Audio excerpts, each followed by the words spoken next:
అదేవిధంగా మన గౌరవ శాసనసభ్యుల వారిని కూడా మన గ్రామ సర్పంచ్ గారు సన్మానిస్తున్నారు.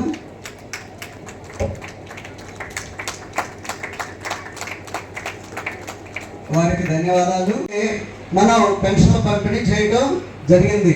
మరి ఇలా చెప్పుకుంటూ పోతే ఎన్నో కార్యక్రమాలు మరి ప్రభుత్వం ఏర్పడి 100 రోజులు పూర్తయిన నాయకులు, అధికారులు, కార్యక్రమాన్ని నడిపిస్తున్నటువంటి స్పెషల్ ఆఫీసర్ డిఆర్డి ఎంపీడీ గారు, ఎంఆర్ఓ గారు, ఎంపీడీఓ గారు, మరియు శాఖల అధికారులు, సిబ్బంది, సోదర సోదరిమణులు, పాత్రికేయులు అందరూ కూడా హృదయపూర్వక నమస్కారం తెలియజేస్తున్నారు. ఈరోజు కార్యక్రమం యొక్క ముఖ్య ఉద్దేశం వేదిక మీద ఉన్న భక్తులందరూ కూడా చెప్పారు. 6 రోజుల నుంచి ఈ కార్యక్రమం మీద రాష్ట్ర వ్యాప్తంగా కార్యక్రమాలు జరుగుతుంది. ఈ నెల 20వ తేదీకి ఈ రాష్ట్రంలో నూతనంగా చంద్రబాబు నాయుడు గారి నేతృత్వంలో కూటమి ప్రభుత్వం ఏర్పడి 100 రోజులైంది. 100 రోజులైన సందర్భంగా ఇది మంచి ప్రభుత్వం, ఈ రాష్ట్రంలో ఏర్పడ్డ ప్రభుత్వం, ఇది మంచి ప్రభుత్వం అనే కార్యక్రమాన్ని తీసుకున్నాం. మీరందరూ కూడా ఈ ప్రభుత్వాన్ని ఆశీర్వదిస్తా ఉన్నారు. ఇది మంచి ప్రభుత్వం అని వేణోళ్ళ కొనియాడుతా ఉన్నారు రాష్ట్ర వ్యాప్తంగా కూడా. ముఖ్యమంత్రి గారి దగ్గర నుంచి ప్రజాప్రతినిధులు, అధికారులు అందరూ కూడా ప్రజల మధ్యకి వెళ్ళి ఈ 100 రోజుల కాలంలో మేము చేసిన కార్యక్రమాలు మీకు విపులంగా వివరించి చెప్తా ఉన్నాం. మీ నుంచి వస్తున్నటువంటి స్పందన అపూర్వంగా ఉంది. ఎందుకంటే 100 రోజుల క్రితం అప్పుడు 5 ఏళ్ళు ఒక ప్రభుత్వం చూశారు. జగన్మోహన్ రెడ్డి అనే ఒక సైకో ప్రభుత్వం మీరు చూశారు. ఒక్క అవకాశం, ఒక్క ఛాన్స్ అని చెప్పి రాష్ట్రం అంతా తిరిగి ప్రజల్ని మభ్య పెడితే మోసపోయే అవకాశం ఇచ్చారు జగన్మోహన్ రెడ్డి.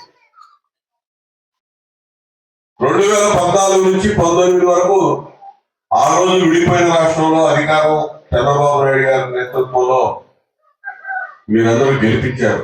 ఆయనకు అప్పచెప్పారు. విడిపోయిన రాష్ట్రం చంద్రబాబు గారు లాంటి అనుభవజ్ఞుడు, దూరదృష్టి ఉన్నటువంటి వ్యక్తి కావాలి.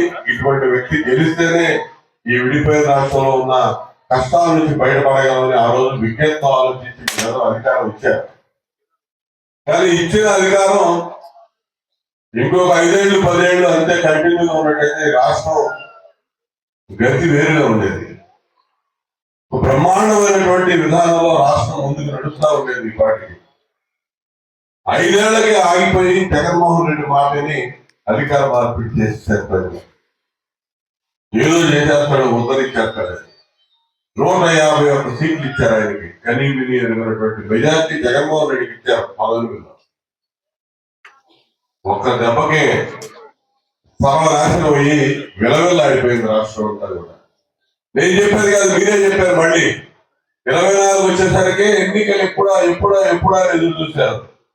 కొడితే మళ్ళీ దెమ్మ తిరిగిపోయేటట్టు జగన్మోహన్ పదే బయట పట్టుకుని ఢిల్లీకి వెళ్ళి అందరు మంత్రుల, ప్రధానమంత్రి గారిని, ఫైనాన్స్ మినిస్టర్ గారిని, నిర్మలా సీతారామన్ గారిని, అందరు మంత్రులతో పోయి కలిశారు. నేను మా ఎంపీలందరినీ తీసుకెళ్లారు. రేపడ అందరినీ ప్రాధాయపడ్డారు. మీ తరఫున ప్రాధాయపడ్డారు. ఆంధ్రప్రదేశ్ రాష్ట్రానికి ఫండ్స్ ఇవ్వండి అని, ఆంధ్రప్రదేశ్ రాష్ట్రానికి నిధులు ఇవ్వండి అని పదే పోయి ప్రతి మంత్రిని అక్కడ కలిసి, ఢిల్లీలో కలిసి సెంట్రల్ గవర్నమెంట్ ని ఆంధ్రప్రదేశ్ రాష్ట్రానికి మన కోసము, మన ప్రగతి కోసము, మన అభివృద్ధి కోసము మన ముఖ్యమంత్రి గారు పోయి అడిగారు. దాని మూలాన ఇప్పుడు ఏమైందంటే మనకి అమరావతి సిటీ కట్టడానికి, నగరం కట్టడానికి, మహానగరం కట్టడానికి కేంద్ర ప్రభుత్వము 15,000 కోట్ల రూపాయలు ఇవ్వడానికి ఏర్పాటు చేయడానికి అప్పుకుంది. మరి బాబు, ఈ ప్రభుత్వము మంచి ప్రభుత్వమా కాదా చెప్పండి మీరు? ఆధ్వర్యంలో ఈ ప్రోత్సాహం విడుదల